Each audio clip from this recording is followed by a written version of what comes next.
Hello மக்களே, வணக்கம், good morning.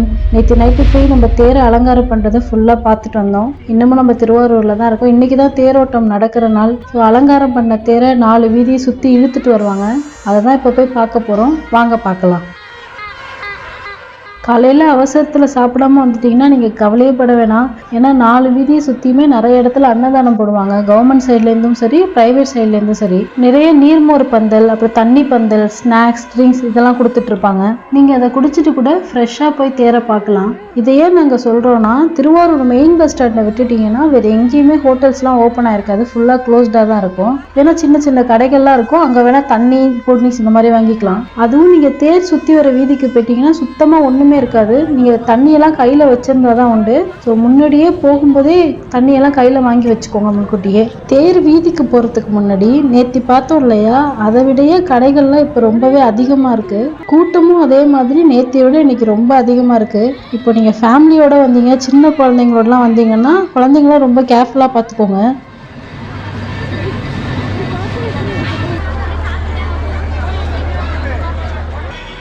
வாங்க, ஷாப்பிங்கில் இன்றைக்கி ஏதாவது புதுசாக கண்ணில் தென்படுதான்னு பார்ப்போம்.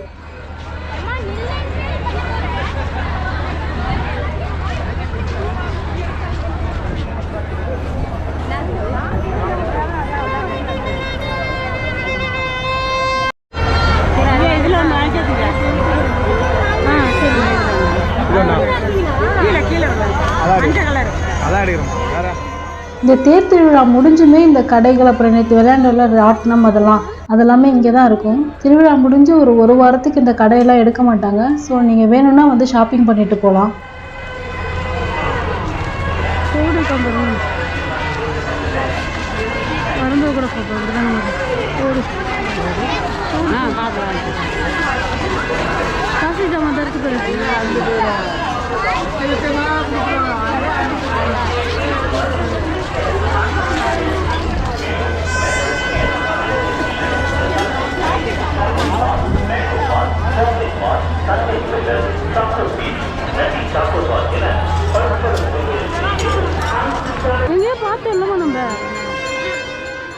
இப்போ நம்ம தேர் சுற்றி வர 4 வீதியில் ஒரு வீதியான வடக்கு வீதிக்கு வந்துட்டோம். இப்போ நம்மளோட வேலை தேரை நின்று பார்க்கறதுக்கு ஓரமாக ஒரு இடம் பிடிக்கணும். ஏன்னா நடுவில் நின்று நம்மளால தேரை பார்க்கவே முடியாது. தேரை வேகமாக இழுத்துட்டு வருவாங்க கூட்டமாக. ஸோ நின்று பார்க்க முடியாது. அதனால ஏதாவது ஓரமாக கடையோட வாசல்லையோ இல்லை ஒரு வீட்டோட வாசல்லையோ இடத்த பிடிக்கணும் ஃபஸ்ட்டு. தேர் வடக்கு வீதிக்கு வந்துட்டு இங்கேருந்து பார்த்தாலே தேர் தெரியுது. நானும் எங்கள் அம்மாவும் ஒரு கடை வாசலில் இடத்த பிடிச்சிட்டோம் தேர் நின்று பார்க்கறதுக்காக.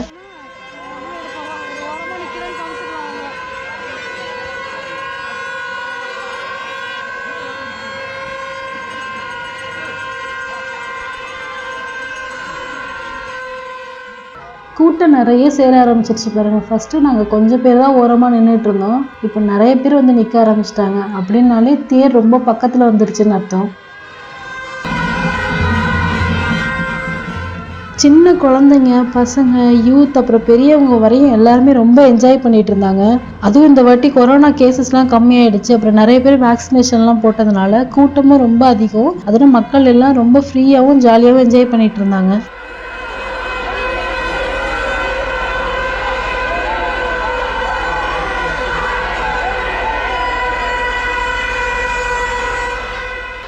உலகத்திலேயே மிகப்பெரிய தேர் திருவிழா அப்படிங்கிறதுனால எல்லா கவர்மெண்ட் ஆஃபீஸஸும், எல்லா கவர்மெண்ட் பாடி அஃபீஷியல்ஸும் ரொம்ப கேர்ஃபுல்லாக இருப்பாங்க சேஃப்டி அண்ட் செக்யூரிட்டியை பொறுத்தவரையும். போலீஸ் ஆஃபீஸர்ஸ் நிறைய பேர் இருப்பாங்க. அப்புறம் டிசாஸ்டர் மேனேஜ்மெண்ட்லேருந்து நிறைய பேர் வந்திருப்பாங்க. ஏன்னா க்ரௌடு ரொம்ப அதிகமாக இருக்கிறதுனால எந்த ப்ராப்ளமும் வராமல் இருக்கிறதுக்காக ரொம்ப கண்ட்ரோல்டாக வச்சுருப்பாங்க எல்லாரையும்.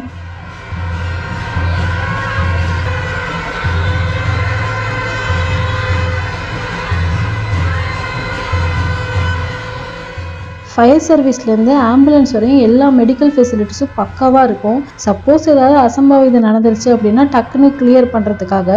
ஸோ ஃபுல் பேக்கப் அண்ட் சேஃப்கார்டோட தான் இந்த தேர் திருவிழா நடக்கும். தேரோட மூவ்மெண்ட் எப்படி கண்ட்ரோல் பண்ணுவாங்க அப்படின்னா, கீழே வந்து ஒரு 3-4 பேர் கொடியெல்லாம் வச்சுட்டு நிற்பாங்க. தேரில் உட்காந்துட்டு ஒருத்தர் மைக்கில் சிகப்பு கொடியை காட்டவும் பச்சை கொடியை காட்டவும் அப்படின்னு இன்ஸ்ட்ரக்ஷன் கொடுப்பாரு. பச்சை கொடியை காட்டவும் அப்படின்னு சொன்னதுமே கீழே இருக்கவங்க எல்லாம் பச்சை கொடியை தூக்கி காட்டுவாங்க. அப்போ மக்கள்லாம் வந்து தேரை பிடிச்சு இழுக்க ஆரம்பிச்சிருவாங்க. வச்சிருவாங்க. அடுத்து சிகப்பு கொடியை காட்டவும் அப்படின்னு இன்ஸ்ட்ரக்ஷன் வந்ததுக்கு அப்புறம் மக்கள்லாம் ஸ்டாப் பண்ணிடுவாங்க தேர் இழுக்கிறத. இப்படிதான் வந்து தேரோட மூமெண்ட்டை கண்ட்ரோல் பண்ணுவாங்க. இதோட அங்கங்க கிரௌடுக்கு நடுவில் வந்து போலீஸ்லாம் நிற்பாங்க. ஸோ நிறைய போலீஸ் வந்து அவங்களோட கம்யூனிகேஷனுக்கு வாக்கி டாக்கிலாம் யூஸ் பண்ணிட்டு இருப்பாங்க.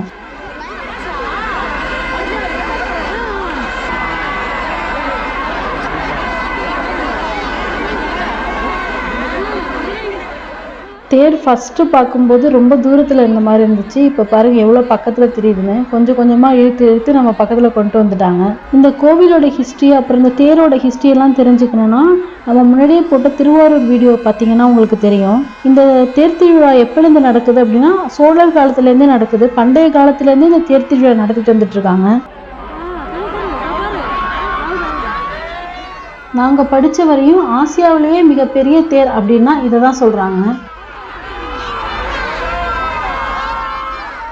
இன்னும் இன்டர்நெட்டை அலசி ஆராய்ஞ்சு பார்த்ததுல உலகத்திலே மிகப்பெரிய தேர் எது அப்படின்னு எங்களுக்கு சரியாகவே தெரியவே இல்லை. பட் சில வெப்சைட்டில் ரிசோர்ஸ்லாம் சர்ச் பண்ணி பார்க்கும்போது இந்த திருவாரூர் தேர் தான் உலகத்திலே மிகப்பெரிய தேர் அப்படின்னு சொல்லியிருக்காங்க.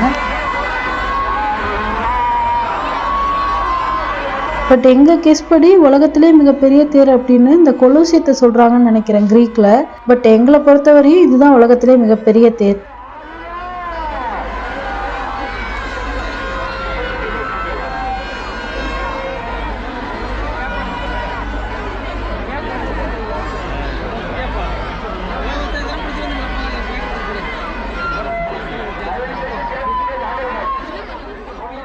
இந்த தேரோட வெயிட் மட்டும் 250 டன் இருக்கும் அப்படின்னு சொல்கிறாங்க அலங்காரத்துக்கு முன்னாடி.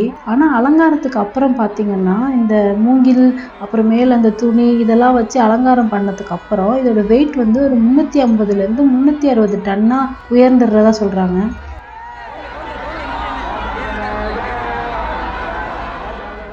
அதே மாதிரி உயரமாக பார்த்துக்கிட்டிங்கன்னா 90லேருந்து 98 அடி வரையும் உயரத்தில் இருக்குது. மக்களோட ஆர்ப்பரிப்பு அதிகரிக்க அதிகரிக்க இந்த தேர் பக்கத்தில் வர காட்சி நீங்களும் கொஞ்ச நேரம் பாருங்கள்.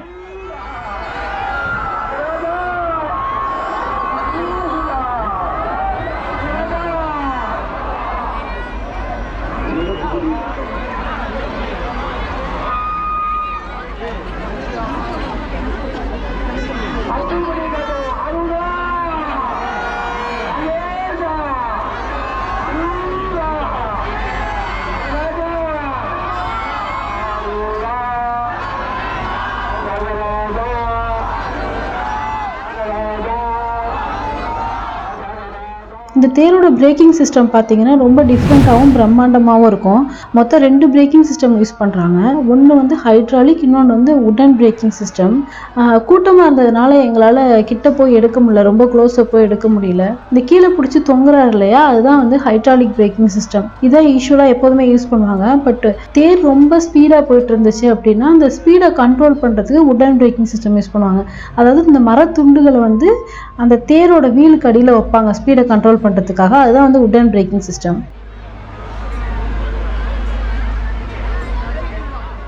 இந்த பிரேக்கிங் சிஸ்டம் வந்து ரொம்ப கரெக்டாக கொடுக்கணும். கொஞ்சம் மிஸ் ஆனால் கூட தேர் வந்து ரொம்ப ஃபாஸ்ட்டாக ஓட ஆரம்பிச்சிடும். ரொம்ப வெலாசிட்டியில் வேகமாக தேர் ஓடிட்டு இருந்தாலுமே அந்த உடன் பிரேக்கிங் சிஸ்டம் யூஸ் பண்ணி அவங்க ஸ்டாப் பண்ணிடுவாங்க.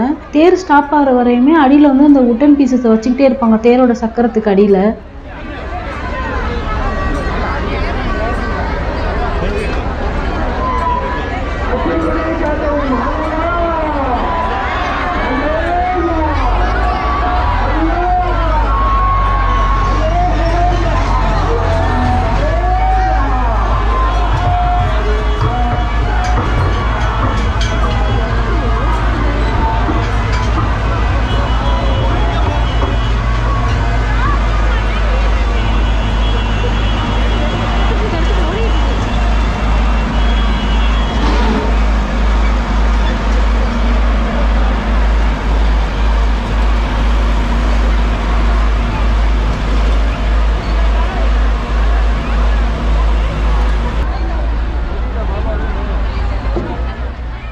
நம்ம ஸ்லோவாக பொறுமையாக எந்த வேலை செஞ்சாலும் திருவாரூர் தேராட்டம் ஆடி அசைஞ்சு வரிய அப்படின்னு சொல்லுவாங்க. அதோட அர்த்தத்தை நாங்கள் இப்போ தான் புரிஞ்சுக்கிட்டோம். பொறுமையாக இழுக்க இழுக்க அப்படியே ஆடி அசைஞ்சிட்டு போயிட்டுருக்கு தேர். மணி இப்போ கிட்டத்தட்ட 8 போகுது. ஸோ இப்போ தான் வந்து தேர் நெல்லையடிக்கு வரப்போகுது. நேற்று நம்ம பார்த்தோம் இல்லையா, டெக்கரேஷன் பண்ணி பார்க் பண்ணி வச்சுருந்தாங்களா, அதுதான் வந்து தேரோட ஸ்டார்டிங் பாயிண்ட். அங்கேருந்து ஸ்டார்ட் பண்ணி 5 தேரையும் 4 வீதி சுற்றி திரும்பி ஸ்டார்ட் பண்ண இடத்துக்கே வந்து நிப்பாட்டுவாங்க. அதான் நெல்லையடி சேர்றது அப்படின்னு சொல்லுவாங்க. அதுக்கு மணி இப்போ 8 மணி ஆயிடுச்சு. 5 தேருமே அப்படி தான் பண்ணுவாங்க. ஸோ இப்போ சின்ன தேர் வந்திருக்கு. இந்த தேரை வந்து இப்போ நெல்லையடியில் போய் நிப்பாட்டுவாங்க பாருங்க.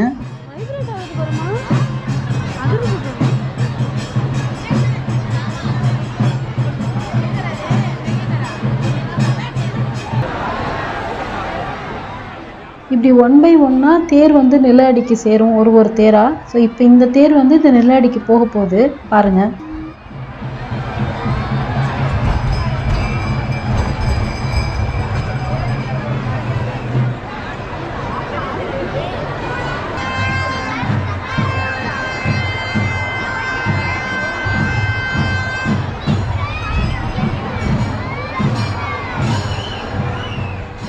ரெண்டு தேர் நெல்லையடி சேர்ந்துருக்கு பாருங்க. ஃபர்ஸ்ட் தேர் வந்து நெல்லையடி சுற்றி வந்து சேர்ந்துருச்சு ஆல்ரெடி. இப்போ 2வது தேர் நம்ம பார்த்தோம்ல, அது இப்போ செகண்ட் நிப்பாட்டி வச்சுருக்காங்க.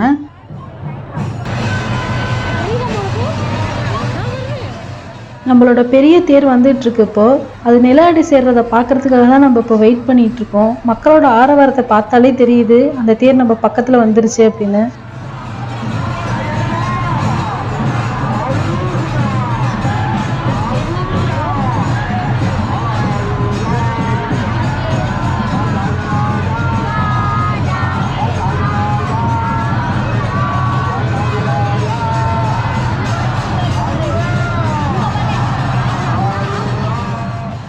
ஆஹா, நம்மளோட தேர் பக்கத்தில் வந்துருச்சு பாருங்க. நம்ம தேரோட்டத்துக்கான இறுதி நகர்வு நம்மளுக்கு முன்னாடி நடக்க போகுது இப்போ.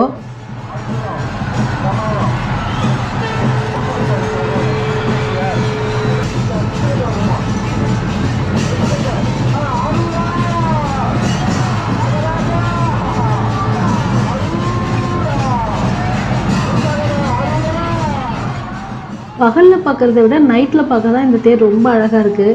நல்ல டெக்கரேஷனோட பளபளன்னு லைட் வெளிச்சத்தில் செம்மையாக இருக்குது பார்க்க. தேரை சுற்றி இருக்க ஜிகு ஜிகுன்னு இருக்க கலர் பேப்பர், அப்புறம் துணி அலங்காரம், லைட்டெல்லாம் பார்க்க நல்லா பளபளன்னு செம்மையாக இருக்குது இப்போ.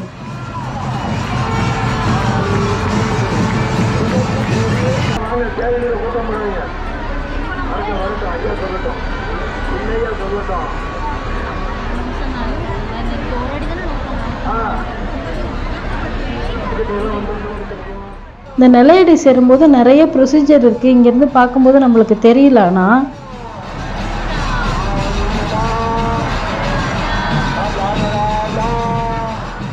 ஏன்னா இந்த டைமில் நிறைய ஆக்சிடென்ட்ஸ் நடக்க சான்ஸ் இருக்குது. அதனால வீல் பக்கத்தில் உள்ள க்ரௌடெல்லாம் நல்லா நகர்த்தி விட்டு ரொம்ப பர்ஃபெக்டாக இதை பண்ணுவாங்க.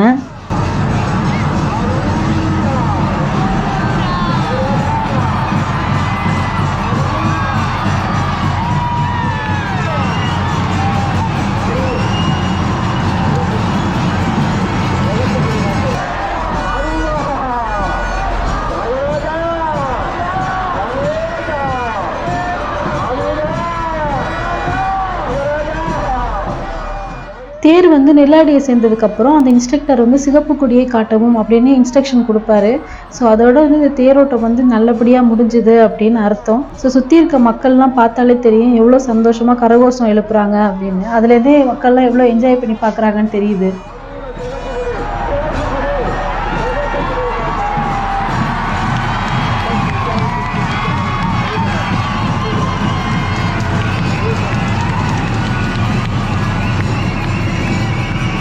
இந்த தேரோட்டம் முடிஞ்சதுக்கப்புறம் சுவாமிக்கு வந்து தீபாராதனை காமிப்பாங்க. பட் அது இங்கேருந்து பார்க்க தெரியல, தேருக்குள்ளே காமிப்பாங்க.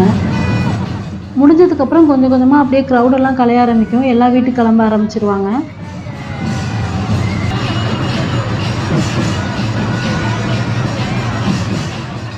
இந்த டைமில் ராஜா அப்படிங்கிற ஒரு பையன் வந்து தொலைஞ்சு போயிட்டான் போல இருக்கு. பட் கடைசியாக கஷ்டப்பட்டு அவங்க பேரண்ட்ஸ்ட்டு நல்லபடியாக அந்த பையனை சேர்த்துட்டாங்களாம்.